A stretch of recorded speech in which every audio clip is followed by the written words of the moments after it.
No matter what the obstacle was, whether it was feeding children, building the first nursing home in the city of Chicago, establishing a religious community, all the odds were really against her, but she persevered in spite of all those difficulties. Reaching out to the poor in Chicago at that time, she saw that as a basic need in her front yard. And if she could make a difference, she would, and she did. She said, I felt the misery and suffering of others, and she needed to do something about it. From miracle workers to martyrs, to those ordinary people living extraordinary lives of heroic virtue, these are the people that make us wonder if someday they might be saints.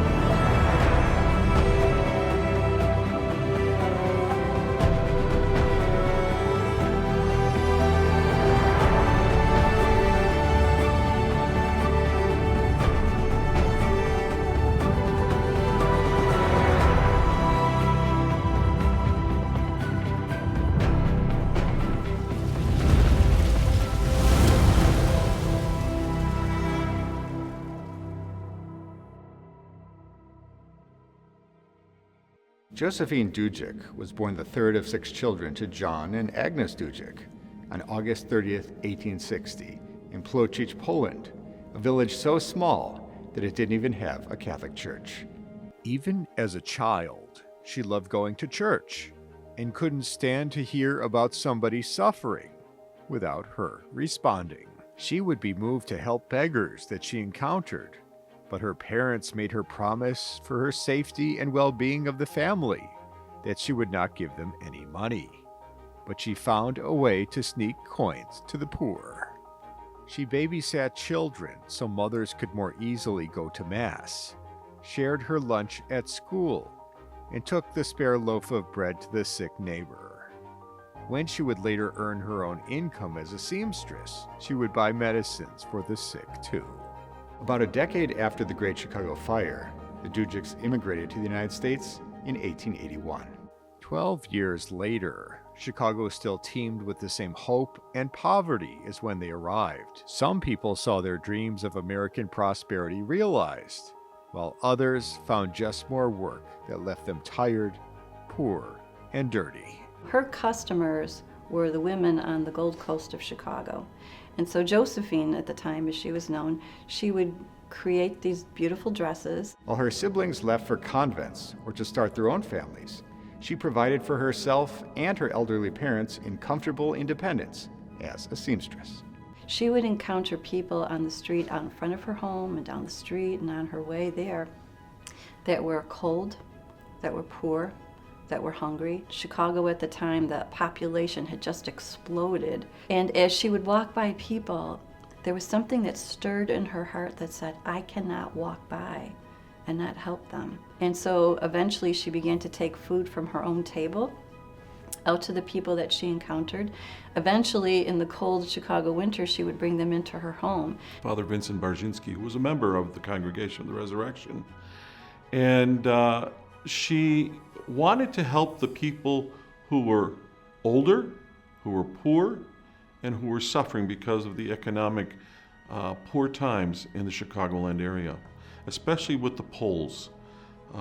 In the late 1800s, there was about 15,000 Poles in Chicago, but about 1920, there was 115,000 Poles. And so she had her work cut out for her. It had to be the largest Polish community in the world. She was a daily communicant, went to Mass daily, and immediately got involved in the life of the parish in various sodalities. She was a Third Order Franciscan, worked in the rectory, worked in the sacristy. When she wasn't home, she was in the church. Her father died young, so it was her and her mother, and she continued to, follow in her mission. As Josephine sat sewing into the night, humming to herself, she also imagined a house. In it lived the elderly abandoned by their children who had gone west, childless widows, people crippled by polio, and children born with handicaps. Josephine imagined herself making their beds and gathering them together for prayers. I think coming from Poland and being an immigrant, she knew what it meant to suffer and not have, and I think that's what prompted her in many ways to start her ministry, trying to meet the basic needs. How to accomplish this dream had come to her at prayer the week before. Why not invite her fellow tertiary Franciscans to purchase a large house together, where they could care for these poor people and pray? She also knew several pious women in the parish, some of whom had even spent several years in religious life, who could teach them about prayer and union with God. She took this idea to her good friend and fellow Franciscan, Rose Wyszynski, and Rose was enthusiastic, even though she knew she would not be able to join initially because she was already caring for her elderly parents and mute sister. Josephine presented her idea to the tertiaries at their meeting that first Sunday in October. Everyone thought it was excellent, and some, like Josephine, wanted to start right away. Rose, less naive, proposed that they each pray about it for a year to discern God's will before launching into it. Now Josephine had to approach Father Barzinski. He was supportive and had been concerned about the appearance of her as an unmarried woman taking care of men in her home. Therefore, is only one requirement to give his full approval. The women had to adopt religious life, including vows and a habit. He believed it was the only way they could give the work a firm foundation and lasting future. Josephine had a holy fear of the commitment of religious life, but she reasoned that God would help her. With the priest's guidance, the women started to bring their plans to fruition. Instead of renting or buying a house in Chicago, Father Barzinski directed them to build a new house in Avondale, then outside of Chicago. For the time being, they should move into one of their homes for a 6-month trial period. As Josephine's home was the largest, they decided it would be hers. Father Vincent Barzinski, he was one who in the Chicago area really felt a need or an understanding of how the church really needed to be built up. He knew that the people that he was ministering to, or the people of Chicago even as a whole, really needed to have an example of what it is to follow in the footsteps of Jesus. And what better example than to have a religious group of sisters. Father Barzinski had no illusions about the undertaking Josephine had on her hands. He interviewed each of the young women himself to make sure they were fully aware of what they were getting themselves into. He gave special attention to their leader, Josephine. Did she realize what difficulties she would face in forming these women into a religious community? In serving the poor and gaining the support they would need from the community? Now, when enthusiasm was high, everything seemed easy. But she was subjecting herself to every potential criticism and trial, and she could not abandon the project she had started. He told her that she must promise that she will care for this community, not only in its times of prosperity, but also when difficulties beset it from all sides. Josephine promised.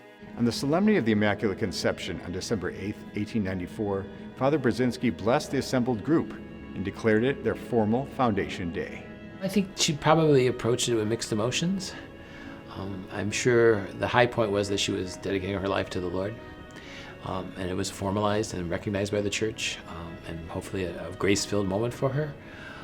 But I think being the human side of her is like, what is really going on here? Because I don't think she anticipated starting a religious community. One by one, they moved into Josephine's home over the month of December. They elected Josephine their superior and assumed the religious names they had received when they had first become Franciscan tertiaries, though they still wore lay clothes. Josephine became known as Sister Theresa. They celebrated that Christmas in a spirit of joy and ease and freedom that Josephine thought would never end. Sister Theresa and Sister Angelina continued their work as seamstresses, plus sewing vestments and altar linens for the church and managing the regular housework. Sisters Frances, Hyacinth, Joachim, and Felixa took on the washing and cleaning for the church and rectory, which they were paid monthly for. Also, they followed a daily communal routine, waking at 4:30 a.m. for morning prayer and Mass. Sister Theresa went home happy, but the honeymoon was over for the forming community. Sister Hyacinth had become convinced that Sisters Theresa and Angelina were relaxing at home with their easy needlework, while the other three broke their backs doing laundry for 30 priests. She said nothing to Sister Theresa, though, but instead complained to her fellow laundresses. The discontent so infected Sister Frances that it oozed out one morning in an angry vent to Sister Agnes. Sister Theresa could hear the yelling in the kitchen and went in to find her mother on the verge of tears. Sister Theresa reminded the others that the needlework required special training over the course of years, but as her reasoning fell on deaf ears, she reassigned herself to laundry duty to give a good example and keep the peace. She gave Sister Hyacinth the sewing and household chores that she had been doing. The quality of the sewing work predictably tailed off dramatically, resulting in angry clientele who threatened to pull their business. The community needed this income. There were simply no other well-paying jobs for women at this time. So after some deep prayer, Sister Theresa rearranged the work schedule and took back her old job with her old clients and added to her already full schedule with additional hours of doing laundry. There was nothing that she wouldn't do because she believed in her mission, she believed in the mission, and she believed the Lord was with her and that she was doing the Lord's work. So if it meant doing the laundry, we did the laundry. And if it meant cleaning the church, we cleaned the church. And if it meant ringing doorbells and asking for food, that's what she did. So I think, it's not something that should be considered beneath her. It's just something that she was willing to do for the good of the order and good of the mission they were on. It didn't stop her. Whatever the Lord gave her, she just used it, as another opportunity to move on forward and find be creative in different ways. In 1897, work on the new building was underway. In the meantime, the women had moved into a larger apartment where they could better care for more elderly and disabled persons. There were years of hard work between the laundry, the sewing, the planning, and the caretaking. But Sister Theresa never felt completely spent. She looked forward every day to the evening prayers with the residents, who had at first been indifferent to prayer. Soon she hoped they would have a proper chapel to pray in. In the spring of 1898, Sister Theresa and the community moved in St. Joseph's Home for the aged and invalids. Rose Wazinski, who had accompanied Sister Theresa in spirit and in planning the building, finally joined them as Sister Anna, making the aspiring religious seven. Their situation was more precarious than ever, even as their number of charges increased. Sister Theresa placed her trust in God. Their material needs she entrusted to St. Joseph, and she had already known that God would supply her soul, even here, far from any church. And so, donations came when least expected, and they moved even closer to taking the Franciscan habit.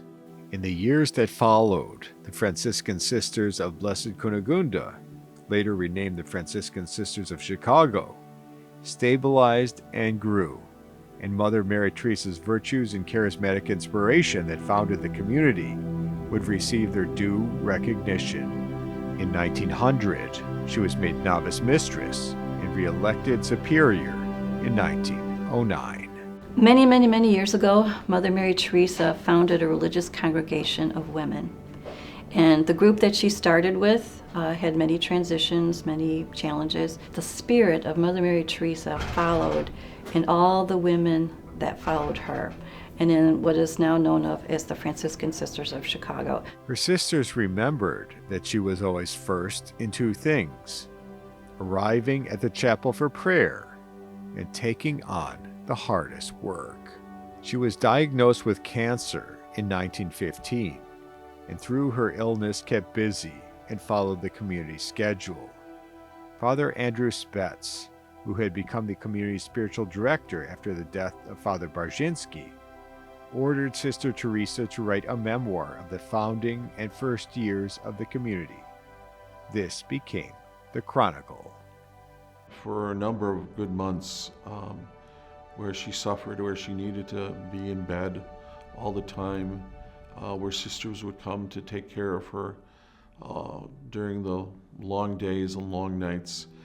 And despite the fact that she was in an awful lot of pain, one of the key things that she always did was asked how the sisters were doing and what was going on within the community and their work.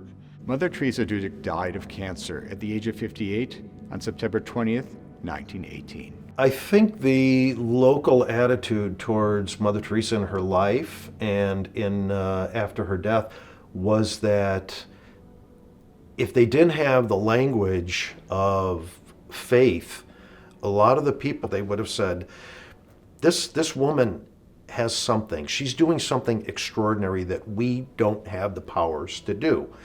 She's doing it on faith with no money, no homes, and she's still taking all these marginalized people and handicapped children. And I think that there was great respect for her. The cause for canonization of Sister Mary Theresa Dudzik was opened in 1960. My position is to be the promoter of the cause. The promoter of the cause is going to answer any of the correspondence between Rome and the local place, which in our case is the Franciscan Sisters of Chicago here in Lamont. There are 4 stages in the canonization process. First, when the cause opens, the candidate is termed a servant of God.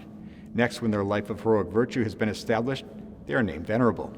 When a first miracle is validated by Rome, they become blessed, and a second miracle results in them being named a saint. The sisters have been praying so long for this moment, wishing so long for this moment, doing everything they can to spread the cause, even though there's only 16 members left in Mother Teresa's order. And we're still continuing it, though, with wonderful lay people. She was declared venerable in 1994 by Pope John Paul II with a recognition of her heroic charity. When we got word back from Pope John Paul II in March of 1992 that he had accepted it and she was now venerable, our hearts nearly burst with joy. We sisters could barely contain ourselves. Our own foundress, one of our sisters, venerable. What a joy. The cause has received many reports of seemingly miraculous intercessions, graces, and blessings through prayers to Venerable Mary Theresa Dudzik. The kind of things that we hear, from simple things all the way up to really big things. 2 miracles found through her intercession and validated by Rome will lead to her beatification and then canonization. The miracles must be medical healings of a serious condition not liable to go on its own. The cure must be instantaneous, complete, and lasting. And perhaps most difficult of all, there could be no medical treatment that relates to the cure. One remarkable story of the intercessory power of Venerable Mother Theresa Dudzik relates to the instantaneously halting of a renal failure of a man named John Ruskowski. My dad and I, and my parents in general, had such a very tight relationship. There's a certain unique relationship between a priest and his parents, and so they're the ones that taught me how to love. They taught me how to pray. They taught me how to be a man of God. He went into a huge renal failure later that year and went to his physician, Dr. Blaha, and doctor said to him, "You have a limited time to live. I'm sorry to say, maybe 6 months. He had congestive heart failure, which led to a lot of fluid coming down into his stomach and his abdomen area, which also then affected the kidneys and eventually led to the kidneys starting to shut down. Luckily, he's had his son, a priest in the Diocese of Peoria, Father Don Rashkovsky, seated next to him to support him through that bad news. How he accepted that was just a wonderful gift to me. And because of his courage and strength, made me stronger. The Catholic paper in Peoria is called the Catholic Post, and a number of years ago, they had an ad with Mother's picture in it, and then he recalled all the stories that his mom told him and his dad. And he sees the picture of Mother Teresa. This is it, he says. This is it. Mother Teresa, you're going to help me. I'm taking you and I'm putting you right in my shirt pocket. You're right over my heart. My grandmother, my dad's mom, was a very devout lady and lived not too far away from where Mother was doing her ministry. My grandparents would have, and relatives would have recognized her and as somebody holy and as a saint. And he says, that's the answer. I'm going to pray, use her as an intercessor for this struggle that I'm having. And I'm asking you to have a heart for my wife. I want to live to care for my wife. You can take me right after she dies, but let me live long enough to care for her, to love her, and to free up your son whom you called to the priesthood. Before the prayers of the rosary, he would ask her for her intercession.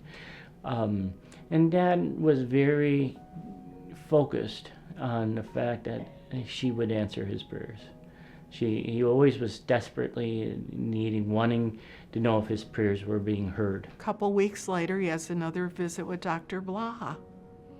So his son takes time off, drive him to the doctor. Doctor comes out, looks at the charts, and he says, I don't know how to explain this to you. The doctor was amazed, and he couldn't prove it, couldn't figure out a way how that happened. He just said, John, I don't know how this happened, but your kidneys are working far better than they were just last week. And so Dad was just elated, just absolutely breath taken away, smiling and jolly and excited. He said, everything is halted. Nothing is progressing. Your condition's not moving on. I don't know. Somehow you're in remission. There's been no medicine given to you to do this. There's been nothing I can explain. John looked at Don. They knew. They knew. They knew. So the doctor wrote a letter to the family telling him there was no medical explanation for this. And he kind of sat back and he got a little grin on his face and he says, thank you. Thank you, Mother. I was laughing. You see. God is good all the time, huh? Definitely saw her in an even brighter light than he did before. And he was so wanting to share the story. He contacted the sisters here and he got documentation from the doctor. He reached out, and every time he would talk to me, he says, you're a priest, you need to talk about her. And he had a little picture of her right by his bedside that Sister provided. And he was he would kind of take the picture and give her a little kiss every night. My mom was struggling with Alzheimer's disease. And Dad was a man who, he promised my grandfather that he would take care of her to the day she died. And that was kind of his purpose in life, to be that wonderful man to love my mom. John cared for his wife, and she passed away peacefully I totally believe and trust that Mother Dudzik was there to intercede for my dad as he was working with taking care of my mom. And about 2 weeks later, after he had buried her, had seen her monument, completed his affairs with his son, peacefully passed to death to join Mother Theresa in heaven. I do believe that she is in heaven and a great intercessor. Someday, when she advances along the path from servant of God, venerable, blessed, and finally to saint, Mother Theresa Dudzik will go down as one of the great American saints in the history of the Catholic Church. I think it would have great impact on the universal church, because what it does is it's showing out of this sort of extraordinary ordinariness of the daily lives of which we are called to, she's adding something to the great symphonic note of the universality of the church. Despite all the difficulties, she made a decision in her life to follow Christ even more closely so that she can proclaim that gospel not only in word, but more importantly in deed. And she was able to inspire other young women to join her in that journey of love for fellow people. I think she's a prime example of modern day sainthood. She is a saint. I think, although she has not been recognized officially by the church as a saint, what she did in and through her life made a difference in so many people's lives and affected so many people and brought faith to so many people. Absolutely, I believe Mother Teresa is a saint. If anybody's a saint, that woman is a saint. The way she treated people, the way she dealt with adversity in her life. There's no doubt in my mind that she is a saint, and that's why I tell the people we've got to look, because of the nature of the spiritual battle of the times in which we're living. I think saints are people that call us to look at how we can live our best life and how we can totally put our trust in God and to follow God's plan for our life. This has been They Might Be Saints. I'm Michael O'Neill. Thanks for watching.